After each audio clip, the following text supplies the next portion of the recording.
በቅርቡ ለመንግስት እጅ ከሰጡ የፋኖ መሪዎች አንዱ ምን ነው በቀረብኝ የሚያስብል ከባድ ቅጣት ተላልፎባቸዋል። የፌዴራል ከፍተኛ ፍርድ ቤት ልደታ አንደኛ የህገ መንግስትና የጸረ ሽብር ችሎት ትናንት ሐሙስ ጥር 28 ቀን 2018 ዓ.ም በዋለው ችሎት በቅርቡ ለመንግስት እጃቸውን የሰጡትና በተመሳሳይ ቀን በኢትዮጵያ ምክክር ኮሚሽን አጀንዳ ማሰባሰብ መድረክ ላይ አፋሕድን ወክለው ከጓዳቸው ካፒቴን ማስረሻ ሰጤ ጋር የታደሙት ኮሎኔል ፈንታው ማቤ ላይ በሽብር ወንጀል የጥፋተኝነት ውሳኔ ያስተላልፏል። ምንጮች እንዳረጋገጡት ከሆነ ከ15 ዓመት እስከ ሞት በሚያስቀጣው ክስ ጥፋተኛ የተባሉት ኮሎኔል ፋንታው ማቤ ችሎቱ ላይ አልተገኙም። በአንጻሩ መስፍን አርአያ በሚመሩትና እንደ ፋና ሚዲያ ያሉ መገናኛ ብዙሃን በዘገቡት የምክክር ኮሚሽኑ መድረክ ላይ የአፋሕድ ተወካይ ተብለው ሲታደሙ የሚያሳይ ምስል ወጥቷል። ኮሎኔል ፋንታው ማቤን በአሸባሪነት የፈረጀው የክስ መዝገብ እንደሚያስረዳው ከ3 ዓመት በፊት በአማራ ክልል የተከሰተውን የፖለቲካ ለመረጋጋት ተከትሎ ህገ መንግስቱን በኃይል ለመናድ የትጥቅ ትግልን አማራጭ አድርገው ተንቀሳቅሰዋል። በዚህ ምክንያት ኮሎኔል ፋንታው ማቤ በሽብር ወንጀል ተከሰው በፍርድ ቤት ትዕዛዝ ሲፈለጉ ቆይቷል። ግለሰቡ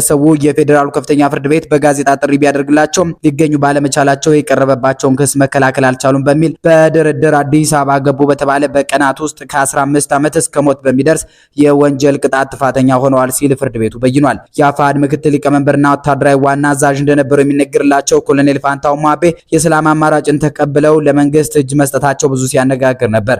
ኮሎኔል ፋንታውን ጥፋተኛ የተባሉት በነ ዶክተር የወንዶሰን አሰፋ፣ መስከረም አበራ፣ ጋዜጠኛ ጎበዜ ሲሳይና ጋዜጠኛ ዳዊት በጋሻው በሚጠራው መዝገብ ስር ተከሰው ነው። ቀጣዩ የብይኑ አፈጻጸምና እንደምታው አጓጊ ሆኗል። ኮሎኔል ፋንታው ማቤን ደጋፊዎቻቸው የዚህ ዘመን የፋኖ ትግል ክስተት ዘፌኖሜን ናቸው ይሏቸዋል። በዚያ ላይ አእምሯቸው ፈጣንና ከፌራሪ የሚነጻጸር ከመሆኑ የተነሳ ለውጊያ የሚያገለግለውን የአሸዋ ገበታ በእጅ መዳፋቸው ወይም በቁራጭ ወረቀት ላይ አስፍረው ሲያብራሩ አጃይብ ያስብላሉ እያሉ ያደንቋቸዋል። የትግል ንጉስም ናቸው፣ ሁሉንም ነገር ያሟሉ የሚሏቸውም አጋጥመውናል። ያለቀ ሀሳብ ያላቸው ሰው ናቸው ይባልላቸዋል። የአምባገነኖች አበሳ ተሰኝቷል።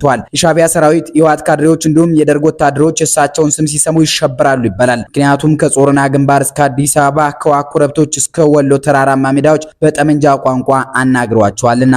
2 ጊዜ ማርኬ 2 ጊዜ አስታጥቄው ውጊያ ላለማመድኩት ለብርሃኑ ጁላ ነው ወይ እጄን የምሰጠው የሚለው አገላለጽ የኮሎኔል ፋንታው ማባው ነው። ይህ ንግግራቸው ከወር በፊት በፋኖ መገናኛ ብዙሃን ላይ የሰፈረ ነበር። እኒህ ቃላት በተነበቡ በ35ኛው ቀን ኮሎኔል ፋንታው ማቤ እጅ መስጠታቸው ተረጋገጠ። እነሆ የአማራ ፋኖ ህዝባዊ ድርጅት አፋሕድ የወሎ ጠቅላይ ግዛት እዝ ወታደራዊ አዛዥ ሆነው የቆዩት ኮሎኔል ፋንታው ማቤ ውጊያ ላለማመድኩት ላሉት መንግስት እጃቸውን ላይ ብለው አቀበሉ። እኔ እኮ አማራ ነኝ፣ ግፍን ተጸይፌ ግፈኛ ልቀጣይ ወጣው የሚይዝ እንጂ የሚያዝ እጅ የለኝም፣ ምክንያቱም አማራ ነኝ፣ አማራነት ወይም ሞት ብለው ከተናገሩ 2 ወር ሳይሞላቸው የሆነው ሁሉ ሆነባቸው። ኮሎኔል ፋንታው ማቤ በዚህ ትውልድ የፋኖ ትግል በግንባር ቀደምትነት ከሚጠሩ አንጋፋ ሰዎች መካከል አንዱ ናቸው። በፋኖ ትግል ውስጥም ከውጊያ አገልግሎታቸው ባሻገር የእስልምና እምነት ተከታይ በመሆናቸው ፋኖ ሙስሊም ጠል ነው የሚለውን ትርክት በመስበር በዚያ ላይ ኮሎኔልም ናቸውና ትግሉ የገበሬዎች ወይም ጥቂት የተማረሩ ሰዎች ብቻ ለመሆኑን እንዲሁም ፋኖ የፕሮፌሽናል ተዋጊዎች ስብስብ መሆኑን እንደማሳያ ከሚጠቀሙባቸው ጥቂት ግለሰቦች አንዱ ነበሩ።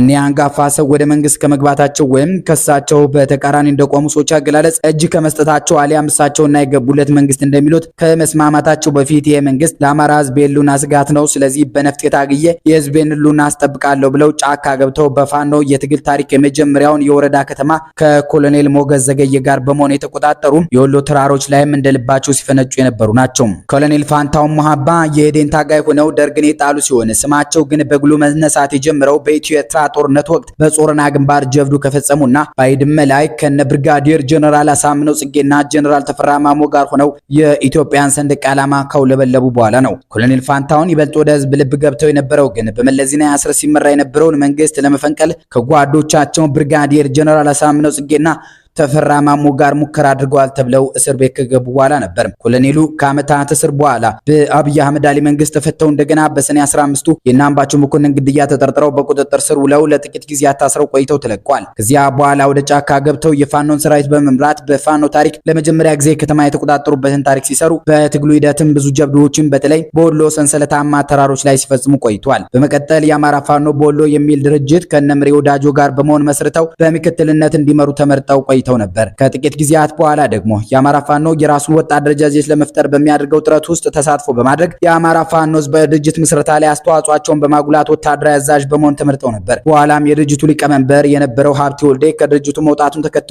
የድርጅቱ ምክትል ሊቀመንበርና ወታደራዊ አዛዥ ተደርገው ተሹመው ቆይተዋል። የማታም የአፍሪካ ህብረትና ኢጋድ ያስተባበሩትን አፋሕድን ከመንግስት ጋር የማደራደር ሂደት እሳቸው ተቆጣጥሮት በነበረው ዳውንት ከተማ በብቃት አስተናግዷል። እኒህ ኮሎኔል አንድ የትጥቅ ትግል የሚያደርግ ድርጅት ከመንግስት ጋር ለድርድር ሲቀመጥ የሚያቀርባቸው የፖለቲካ ጥያቄዎች የሆኑትን የስልጣን ክፍፍል፣ የህገ መንግስት ማሻሻያ፣ የአማራን ራስን በራስ የማስተዳደር መብት፣ ነጻና ፍትሃዊ ምርጫ፣ የደህንነትና የወታደራዊ ጥያቄ የሆኑትን የተኩስ አቁም ስምምነት፣ የታጣቂዎች ውህደት ወይም ዲዲአር፣ ምህረት አሊያም አምነስቲ፣ የማህበራዊና ኢኮኖሚያዊ ጥያቄዎች የሆኑትን መልሶ ማቋቋምና ልማት፣ የተፈናቀሉ ሰዎችን መመለስ፣ የሰብአዊ መብትና ፍትህ ጥያቄዎችን መጠየቅ አለመጠየቃቸው በግልጽ ሳይታወቅና ሳይናገሩ ድሮ ኤዴን እያሉ ሁለት ጊዜ ማርከው ውጊያ እንዳስተማሯቸው እየገለጹ ሲደነፉባቸው ወደ ነበሩ የዛሬ ዝነኛ ጀነራሎች ቤት መግባታቸው አነጋጋሪነቱ ቀጥሏል። አታምጣው ስለው እያመጣ ቆለለው እንዲል አማራ በሰላም እጅ ሰጡ በተባሉ በቀናት ልዩነት የክስ መዝገባቸው ተመርምሮ እስከ ሞት በሚያስቀጣ ወንጀል ጥፋተኛ መባላቸው የዚህ ዝግጅት የቅርብ ጊዜ ምክንያት ሆኗል። ከነገራችን ጋር ቀጭኑ ሰው ኮሎኔል ፋንታው ማቤ በኢትዮጵያ መከላከያ ሰራዊት ውስጥ የ20ና የ1ኛ ክፍለ ጦር አዛዥ ነበሩ። ተኳሽነታቸው በብዙዎች ዘንድ የተመሰከረላቸው ነው። ኮሎኔል ፋንታው ማቤ ልክ ፋኖ በኢትዮጵያ መንግስት ላይ ተኩስ የጀመረ ሰሞን ያሳምነው ምትክ ይባሉ ነበር። እየቆዩ ሰርጎ ገብ ናቸው የሚሏቸው ተነሱ። በቅርቡ ደግሞ የብልጽግና ቀኝ እጅ መባል ጀምረው ነበር። በአማራ ህዝብ ስም ትግል እያለ የዘረፈውን ይዞ ይኖራል ይብላኝ እንጂ በሱ ሰበብ ለሞቱት እሱ ማመን ይጎድልበታል ሲሏቸውም ቆይቷል። የጥር 28 ቀን 2018 የፍርድ ቤት ውሳኔ ተፈጻሚ ከሆነ ግን ጠላቶቻቸው የተመኙላቸው ሳይሆን መኖሪያቸው ከርቸሌ ይሆናል። ከዚያም የከፋ ነገር ሊከተላቸው ይችላል። የፍርድ ቤቱ ዱብዳ ከመሰማቱ በፊት የፋኖ ትግል የአማራን ህዝብ ስቃይ ሲያበዛ እንጂ ሲያቀል አላየንም። እጅ በመስጠቱ በጣም ደግ አረገ እያሉ ያጨበጨቡላቸውንም አጋጥመውናል። ኮሎኔል ፋንታው ማቤ እስክንድር ነጋ የሚመራው የአማራ ፋኖ ህዝባዊ ኃይል የወሎ ክፍለ ሀገር ወታደራዊ መሪ ሆነው በቆዩበት ጊዜ የወሎ ፋኖ የሽምቅ ተዋጊዎችን በማሰልጠን እንዳሸን ሲፈለፍል የነበሩ ሰው ናቸው። ከምሬ ወዳጆ ጋር አይዋደዱም። ለብዙ ጊዜ ተታኩሷል። በዚህም ኮሎኔል ፋንታውን አንዴ በምሬ ጦር ሌላ ጊዜ በመከላከያ ተገድለዋል የሚሉ ዜናዎች በርካታ ነበሩ። በሰሜኑ ኢትዮጵያ ጦርነት ጊዜ ልክ ደብረጽዮን ገብረ ሚካኤል ተደጋግሞ ሞተዋል ይባል እንደነበረው ማለት ነው። ቀጭኑ ኮሎኔል እንዲያ ነበሩ። ኮሎኔል ፋንታው ማባው የነበሩበት ወሎ በተለይም ደቡብ ወሎ ቀስ በቀስ ከፋኖ እየጸዳች ይመስላል። በእርግጥ ቀደም ብሎም የፋኖ እንቅስቃሴ ሸዋና ወሎ ላይ ሲደርስ የአጋርነት ሚና ፍለጋ ሲኳትን ይታያል። ራሱን ችሎ መቆም ይሳነዋል። ይህ ነገር ከወሎና ሸዋ ፋኖ አፈጣጠር ጋር ይገናኛል። ዛሬ እነ ምሬ ወዳጆ የሚመሩት የፋኖ አደረጃጀት ለመንግስት ራስ ምታት ከመሆኑ በፊት እዚህ ግባ የሚባል ኃይል አልነበረም። ቢኖርም ከመንግስት ጎን ሆኖ ህወሓትን የሚዋጋ ነበር። ይህን ትንተና በደህንነት መረጃ የሚያጠናክሩልን የጠቅላይ ሚኒስትር አብይ አህመድ አሊ የቅርብ ሰው ዳንኤል ክብረት ብርሃኔ ናቸው። ሚኒስትሩ ቃል በቃል የምስራቅ አማራ ፋኖ ለዚህ እንዲደርስ ሚና የተጫወተው አንድ ሰው ነው። ይህ ሰው የተወለደው ራያ ቆቦ ተኩለሽ ነው። በአንድ ወቅት የስደተኞችና ከስደት ተመላሾች ኤጀንሲ ውስጥ የኮሙኒኬሽን እና የውጭ ግንኙነት ዳይሬክተር ሆኖ ነበር።